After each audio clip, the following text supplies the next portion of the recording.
નમસ્કાર દર્શક મિત્રો, બ્રેકિંગ ન્યૂઝમાં આપનું હાર્દિક સ્વાગત છે. આપ જોઈ રહ્યા છો ગુજરાત ન્યૂઝ 24.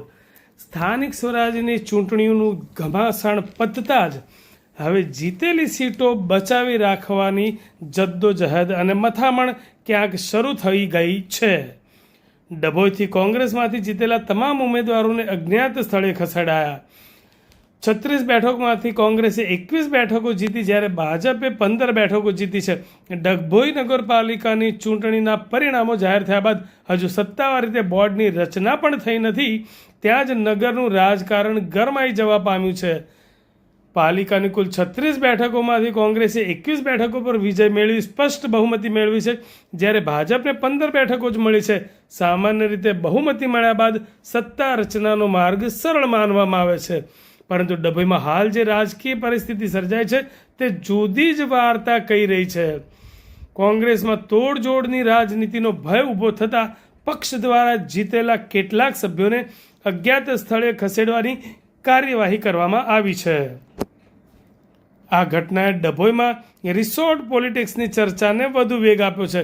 મળતી માહિતી મુજબ કોંગ્રેસના આશરે 12 જેટલા જીતેલા સભ્યોને તાત્કાલિક નગરથી દૂર અન્ય સ્થળે ખસેડવામાં આવ્યા છે. કોંગ્રેસના નેતાઓ દ્વારા આ પગલાં પાછળનું કારણો સભ્યોને સુરક્ષિત રાખવાનું હોવાનું જણાવ્યું છે.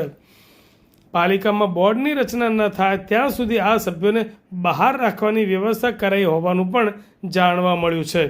જોકે સત્તાવાર રીતે કોઈ નેતા આ મુદ્દે ખુલ્લું નિવેદન આપવાનું ટાળી રહ્યા છે. છતાં રાજકીય વર્તુળોમાં ચર્ચા ગરમાઈ છે કે પક્ષને પોતાના સભ્યો તૂટવાના ભયે આ પગલું ભરવું પડ્યું છે. ડભોઈની રાજનીતિમાં આ પ્રકારની પરિસ્થિતિ પહેલીવાર સર્જાઈ નથી. વર્ષ 2015માં પણ પાલિકા ચૂંટણીનો અનુભવ કોંગ્રેસ માટે આજે પણ એક કડવો પાઠ માનવામાં આવે છે. તે વખતે કોંગ્રેસે 36માંથી 28 બેઠકો પર જીત મેળવી હતી અને સાથે 4 અપક્ષ સભ્યોના સમર્થનથી કુલ 32 સુધી સભ્યોનો આંકડો પહોંચ્યો હતો. ભારે બહુમતી હોવા છતાં કોંગ્રેસ લાંબા સમય સુધી સત્તા ટકાવી શકી નહોતી. આંતરિક અસંતોષ, રાજકીય ખેંચતાણ અને સભ્યોની ગેરસમજૂતીના કારણે માત્ર 2.5 વર્ષમાં જ કોંગ્રેસનું બોર્ડ અસ્થિર બન્યું હતું. એ સમયના રાજકીય બનાવોએ કોંગ્રેસને ભારે નુકસાન પહોંચાડ્યું.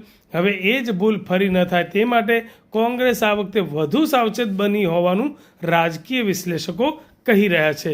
દૂધના દાઝેલા છાશ પણ ફૂંકીને પીવે એવી કહેવત હાલ ડભોઈ કોંગ્રેસ પર યથાર્થ બેસતી જોવા મળી રહી છે. કારણ કે સ્પષ્ટ બહુમતી હોવા છતાં કોંગ્રેસ કોઈ પણ પ્રકારની રાજકીય અનિશ્ચિતતા લેવા તૈયાર નથી. પક્ષના આંતરિક સૂત્રો મુજબ બોર્ડ રચાય ત્યાં સુધી સભ્યો પર સતત નજર રાખવાની અને તેમને સંગઠન સાથે જોડી રાખવાની વ્યૂહરચના તૈયાર કરવામાં આવી છે. પક્ષના વરિષ્ઠ નેતાઓ દ્વારા પણ જીતેલા સભ્યો સાથે સતત સંપર્ક જાળવી રાખવામાં આવી રહ્યો છે. બીજી તરફ ભાજપ તરફી જાહેરમાં કોઈ પ્રકારની તોડજોડની રાજનીતિ કરવામાં આવી રહી નથી તેવું પણ કહેવામાં આવ્યું છે. છતાં કોંગ્રેસના આ પગલાંએ રાજકીય શંકાઓને વધુ બળ આપ્યું છે. ભાજપના કેટલાક સ્થાનિક આગેવાનોનું માનવું છે કે કોંગ્રેસ પોતાના આંતરિક અસંતોષથી જ ડરી રહી છે.